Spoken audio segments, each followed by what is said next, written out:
प्रेम कुमार शुक्ला जी, मैं अनिल सबवानी, राष्ट्रीय मुख्य संपादक, अच्छी दुनिया electronic media and print media.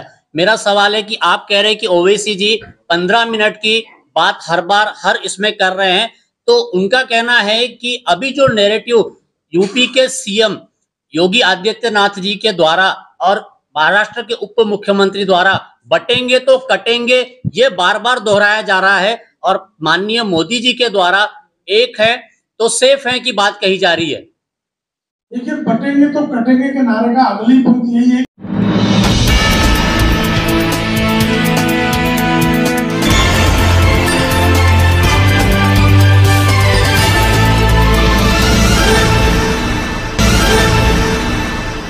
पत्रकार मित्रों का हार्दिक स्वागत है। आज हमारे बीच हमारे राष्ट्रीय प्रवक्ता आदरणीय श्री प्रेम कुमार शुक्ला आप लोगों के बीच पधारे हैं। साथ में मेरे साथी अजय जी पाठक है जो प्रदेश के प्रवक्ता है, संजय जी सिन्हा उत्तर भारतीय मोर्चे के अध्यक्ष है और निखिल सिंह जी जो हमारे प्रोटोकॉल के उप प्रमुख हैं। मैं आप सभी का स्वागत करता हूँ। एक थोड़ा सा रिक्वेस्ट है, आप जब क्वेश्चन करो तो अपना पहले परिचय दो ताकि बेस को पता पड़े कि आप मीडिया से हो। इतना ही आपकी निवेदन है। मैं आदरणीय प्रेम कुमार शुक्ला जी धन्यवाद चंद्र जी, संजय पाठक जी, आदरणीय संजय सिन्हा जी, आदरणीय सिंह जी। मैं सर्वप्रथम भगवान बिरसा मुंडा के पावन स्मृति को प्रणाम करता हूँ। आज भगवान बिरसा मुंडा की जो है 150वीं जयंती प्रारंभ हो रही है। माननीय नरेंद्र मोदी जी ने बिरसा मुंडा जी की जन्म जयंती को जनजातीय गौरव दिवस के रूप में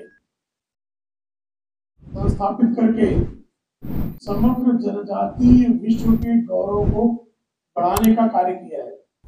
और यह क्या सुखद संयोग है कि जब भगवान बिरसा मुंडा की 150वीं जयंती है तब भारत की राष्ट्रपति के रूप में जनजातीय समाज की एक महिला आदरणीय महामहिम श्रीमती द्रौपदी मुर्मू इस देश की राष्ट्रपति हैं, इस देश की प्रथम नागरिक है। तो मैं भगवान बिरसा मुंडा जी के चरणों में उनकी पावन स्मृति को प्रणाम करता हूँ।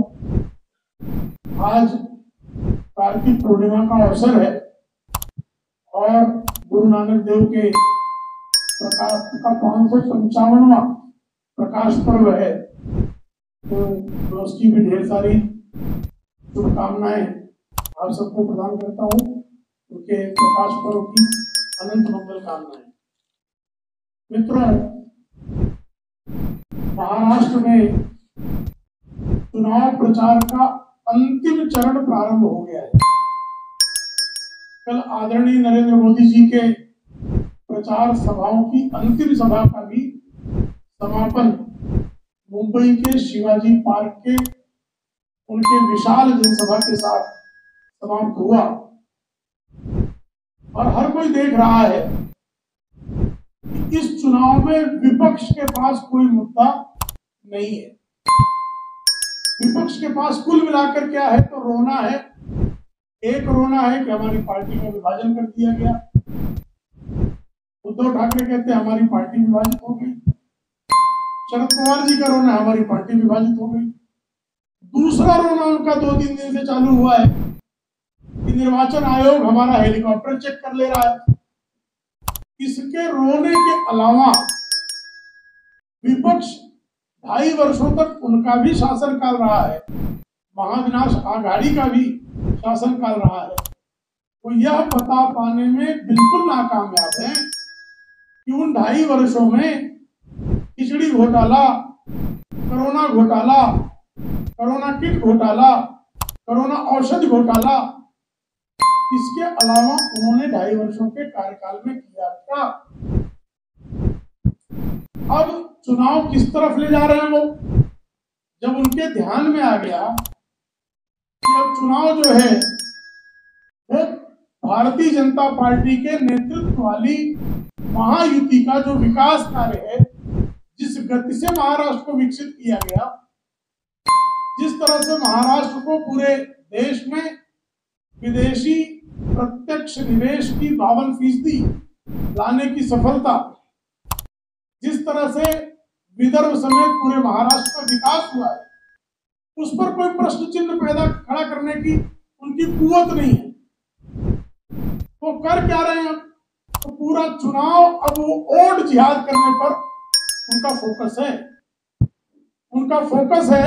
और आप सबने देखा कि किस तरह से महाविनाश आघाड़ी के समर्थन में मालेगांव में बेरोजगारों को नौकरी देने के नाम पर उनके परिचय पत्रों का दुरुपयोग करके वोट जिहाद के लिए 125 करोड़ रुपयों की राशि हवाला के माध्यम से विविध खातों में लाई गई, और जिस दिन खाते में पैसा आया उस दिन पैसा निकालकर वोट जिहाद के लिए उसका दुरुपयोग किया जाने का निश्चय किया गया।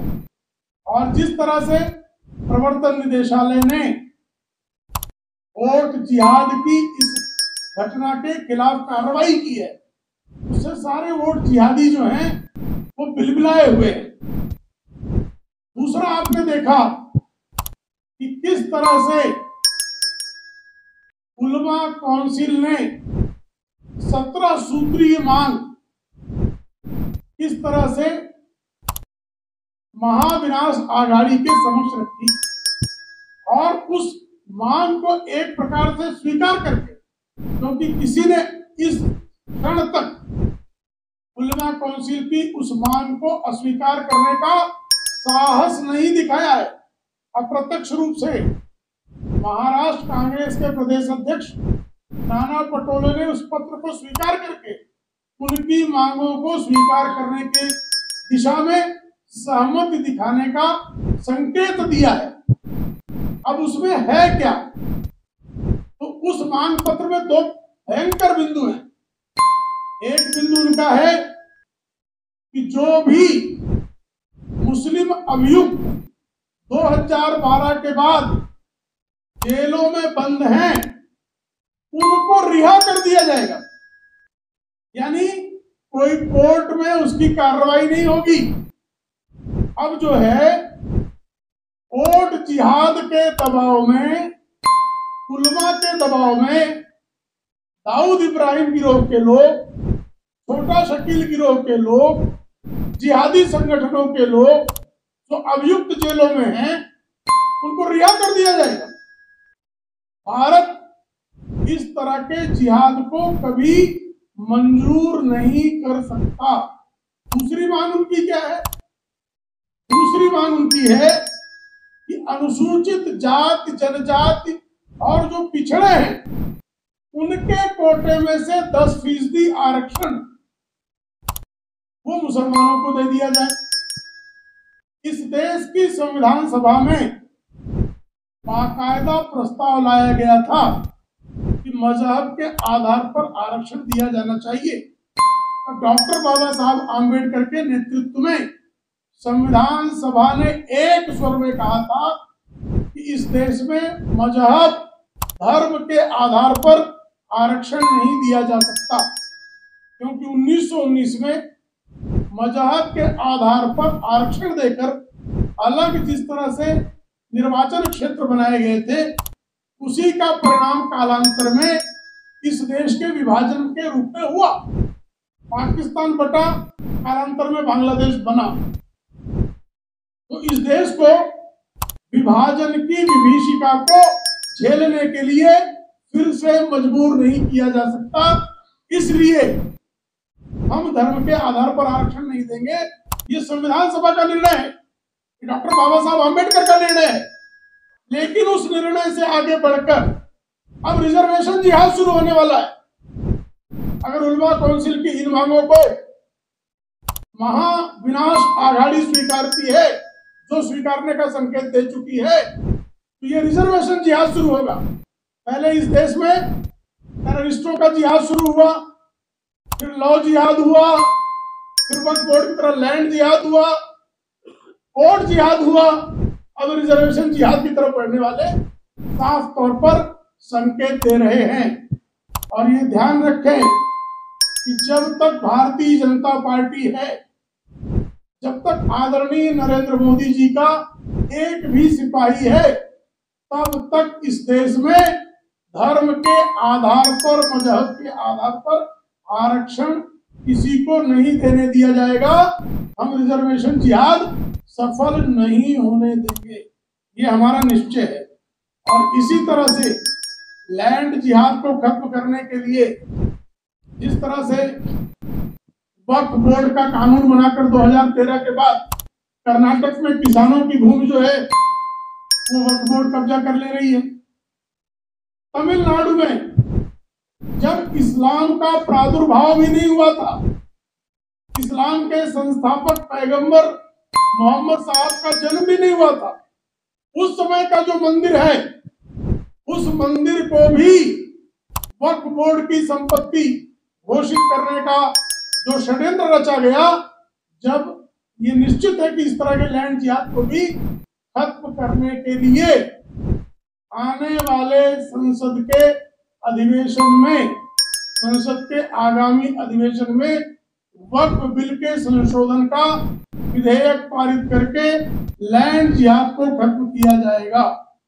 एक तरफ इनका जो है वोट जिहाद है, लैंड जिहाद है, इनका रिजर्वेशन जिहाद की तैयारी है, तो दूसरी तरफ जो है, आप लोग भूले नहीं होंगे किस तरह से कर्नाटक में गणेश जी की मूर्ति को जेल में भेज दिया था। भगवान श्री गणेश की प्रतिमा को कर्नाटक की फासिस्ट कांग्रेस सरकार ने जेल भेजने का काम किया।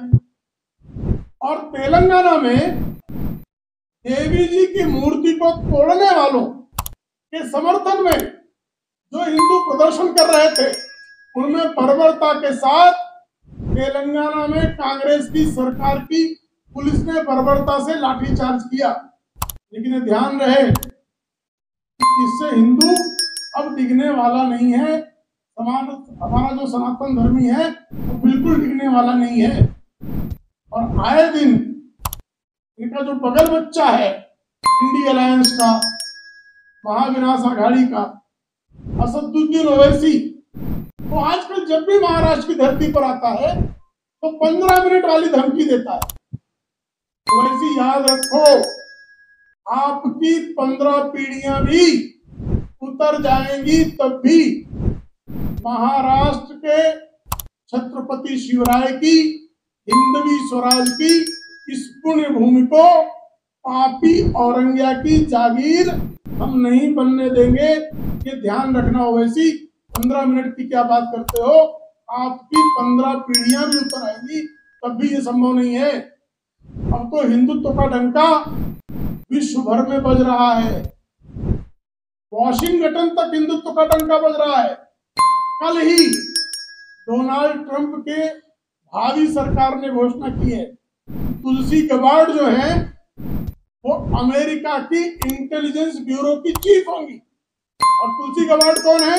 जो हमेशा अपने हाथ में गीता रखती है। तो श्रीमद् भगवत गीता रखने वाली तुलसी गबार्ड अब वॉशिंगटन में इंटेलिजेंस ब्यूरो की चीफ हो रही है। इसलिए जो है ये ध्यान रखें, तो ये सोचते हैं कि हम 15 मिनट की धमकी देकर, धमकाइयां चमकाइयां करके महाराष्ट्र को, भारत को, समग्र हिंदवी समाज को धमकाने का जो प्रयास करते हैं, उनको ये सोचना चाहिए कि अब हमारा डंका ब्रिटेन और अमेरिका तक बज रहा है। कृपा करके समय रहते वो सुधर जाएं और जो है राष्ट्र की मुख्य धारा में शामिल होकर हम जिस तरह से महाराष्ट्र को, जैसे विश्व में 2043 तक भारत को महाशक्ति बनाने का संकल्प है, उसी तरह से महाराष्ट्र को इस देश का नंबर 1 राज्य बनाने का भारतीय जनता पार्टी के नेतृत्व वाले महायुति का संकल्प है। और $500 ट्रिलियन की अर्थव्यवस्था, इसको बनाया जा चुका है। हम $1 ट्रिलियन की, सबसे पहले $1 ट्रिलियन का स्टेट महाराष्ट्र को बनाने का संकल्प आदरणीय देवेंद्र फडणवीस और आदरणीय एकनाथ शिंदे की सरकार ने लिया है। महायुति का ये संकल्प है और इस संकल्प को हम साकार करेंगे। आप सबको ध्यान ही होगा कि आदरणीय नितिन गडकरी जी, आदरणीय देवेंद्र फडणवीस जी, आदरणीय चंद्रशेखर बावनकुले के नेतृत्व में किस तरह से विदर्भ में बीते कुछ वर्षों में कैसे विकास की गंगा प्रवाहित हुई है। आज इस बीते 10 वर्षों में विदर्भ में 8 नई यूनिवर्सिटी खुली, IIT, IIM, triple IT, AIIMS, cancer research institute, metro, हर तरह का काम जो है विकास का विदर्भ में दिखाई देता है। जिस विदर्भ को हमेशा कांग्रेस की सरकारों ने सौतेला व्यवहार रखा, उस विदर्भ को जिस तरह का समृद्धि महामार्ग से मुंबई से जोड़ा गया, यह सब कांग्रेस के कार्यकाल में 11 वर्षों में सिर्फ मेट्रो की 11 किलोमीटर मेट्रो लाइन बिछी थी।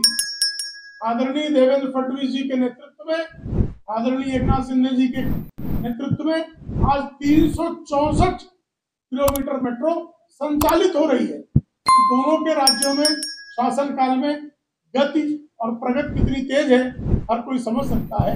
शेषगत आपको हमारे विविध वक्ताओं ने विविध समय पर आपको विकास कार्यों की जानकारी दी है। आप सबके माध्यम से विदर्भ की जनता को, महाराष्ट्र की जनता को यही संकेत है, यही संदेश है। आप जो है इस महाराष्ट्र को देश का सबसे अव्वल राज्य और इस देश को सबसे शक्तिशाली और विकसित राष्ट्र बनाने के लिए भारतीय जनता पार्टी के नेतृत्व में महायुति को प्रचंड मतों से विजयी बनाने का संकल्प सिद्ध करें। आप लोगों को प्रश्न है तो साझा रखें। जो संशोधन है उसकी खामियों को खत्म करके उसको सम्यक कानून बनाने का काम करेगा। और सनातन बोर्ड की मांग भी देखिए, हमारे बहुत सारे टेम्पल और ट्रस्ट तो चल रहे हैं, तो सनातन बोर्ड की मांग भी जो है, जो साधु संतों ने की है, उस पर विचार किए जाने की आवश्यकता। प्रेम कुमार शुक्ला जी, मैं अनिल सबवानी, राष्ट्रीय मुख्य संपादक, अच्छी दुनिया electronic media and print media. मेरा सवाल है कि आप कह रहे हैं कि ओवैसी जी 15 मिनट की बात हर बार हर इसमें कर रहे हैं, तो उनका कहना है कि अभी जो नैरेटिव यूपी के सीएम योगी आदित्यनाथ जी के द्वारा और महाराष्ट्र के उप मुख्यमंत्री द्वारा बटेंगे तो कटेंगे, ये बार बार दोहराया जा रहा है, और माननीय मोदी जी के द्वारा एक है तो सेफ है की बात कही जा रही है। देखिए, बटेंगे तो कटेंगे के नारे का अगली पंक्ति यही है कि हम एक है तो नहीं, और आदरणीय मोदी जी भी यही कह रहे हैं हम एक है तो सेफ है। भारत के जो संविधान है ना, उसका प्राकथन, उसका जो प्रीएम्बल है, उसके प्रीएम्बल में भी यही कहा गया है कि हम सबको एक रहना है, भाषा, प्रांत, धर्म सबके ऊपर उठकर। तो एक होने की बात करने पे किसी को क्या पीड़ा है? बांटना क्यों चाहते हैं इस देश को? ओवैसी जी, कांग्रेस के नेता इस देश को बांटने पर क्यों इतना आमद है? आपने जब प्राइमरी की पढ़ाई की होगी तो प्राइमरी की पढ़ाई में भी ये कहा गया था कि इतिहास जब शुरू किया गया पढ़ाना, तो कहा गया कि अंग्रेजों ने बांटो और राज करो किया था, याद है ना? फूट डालो राज करो, फूट डालो बांटो, फूट डालो राज करो। तो फूट डालो बांटो एक ही बात है। तो ये अंग्रेजों की तरह काले अंग्रेज क्यों बनना चाहते हैं? तुम्हारा सवाल है।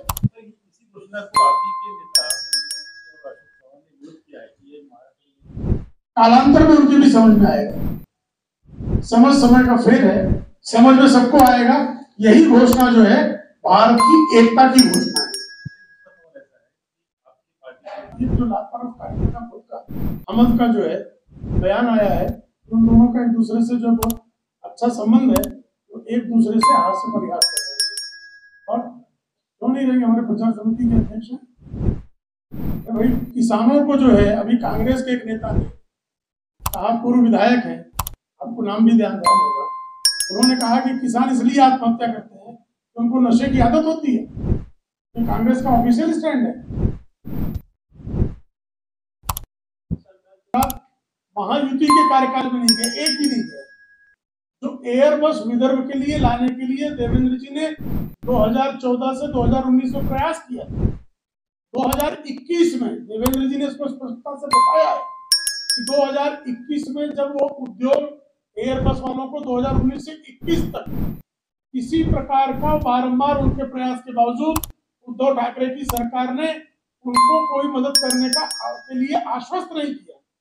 और तब विरोधी पक्ष नेता रहते हुए भी देवेंद्र जी ने मुख्यमंत्री से प्रयास किया कि ये एयरबस की परियोजना यहाँ से जाने न पाए, तब वो जाने देने के लिए आमादा थे। जब आप जो वातावरण पैदा ही नहीं करेंगे, और आपको तो ध्यान होगा कि इस देश के सबसे बड़े उद्योगपति मुकेश अंबानी के घर पर मुख्यमंत्री के परम प्रिय अधिकारी सचिन वाजे ने बारूद रख दिया था। जब आप उद्योगपतियों के घर पर बारूद रखवाएंगे तो उद्यमिता का माहौल होगा क्या? तो महायुति के कार्यकाल में 1 रुपए का उद्योग महाराष्ट्र के बाहर नहीं गया, बल्कि अगर पूरे देश की 52% FDI अगर महाराष्ट्र आई है तो इस बात का संकेत है कि उद्यमिता बढ़ी। और पर कैपिटा इनकम में भी 2019 से 21 के बीच में नीचे गई थी, 2022, 23, 24 से बढ़ी की है। तेलंगाना में उन्होंने गारंटी दी थी कि हम 1 तोला सोना हर महिला को देंगे, नहीं दिया। उन्होंने हिमाचल प्रदेश में गारंटी दी थी कि 1,000 जो है बहनों के खाते में डालेंगे, किसी बहन के खाते में नहीं डाला। उनकी हिमाचल में गारंटी फेल हुई, उनकी कर्नाटक में गारंटी फेल हुई, उनकी तेलंगाना में गारंटी फेल हुई। फेल और झूठी गारंटी ये कांग्रेस की यूज की है। सर, उन्होंने चैलेंज किया है शिवराज सिंह चौहान को कि एक महिला ऐसी बता दे जिनको 3,000 रुपए दिए गए हैं। 1,500 सबके खाते में है, कालांतर बढ़ेंगे। MP की बात की है सर, MP की बात कर रहा हूँ। 1,500 हर किसी खाते में जा रहे हैं। 5 वर्षों में उन्होंने कहा था कि उसको ग्रेजुअली बढ़ाएंगे, 1,500 अभी खाते में जा रहे हैं। इंतजार करें, वो तो कुछ नहीं दे रहे हैं।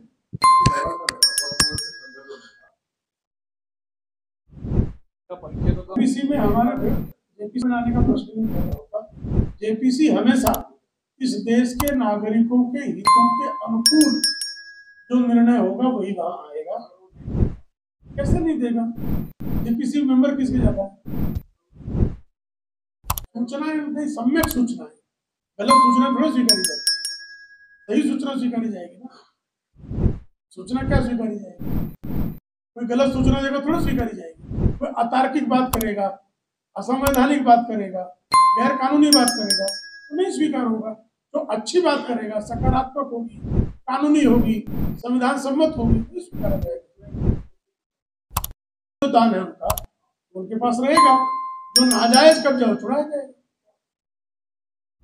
सूत न कपास चुनावों में लट्ठम लट्ठा, सरकार बनने की दूर दूर तक संभावना नहीं। हम मुख्यमंत्री के लिए लाठी बांध रहे हैं, इसी को कहते हैं महामूर्ख।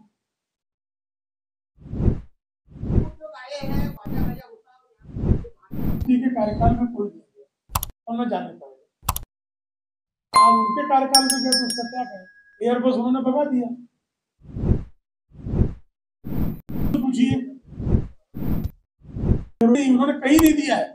उन्होंने राजस्थान में कहा था बेरोजगारों को 4,000 देंगे, 5 साल सरकार रही, नहीं दिया। कर्नाटक में कहा देंगे, नहीं दिया। हिमाचल में कहा देंगे, नहीं दिया। तेलंगाना में कहा नहीं देंगे। उनकी सब जो है ना सिर्फ बात ही रहती है, देना कुछ नहीं। बेरोजगारी काफी कुछ नहीं थी। और आप ध्यान दीजिए कि हमारा जो संकल्प पत्र है उसमें हम स्किल सेंसस कर रहे हैं। जिसका जो कौशल होगा उसके हिसाब से सेंसस करके उसको हम रोजगार उपलब्ध कराएंगे। ये अकेला इस तरह का किसी और का संकल्प पत्र आज तक आपने देखा नहीं होगा। धन्यवाद भाई।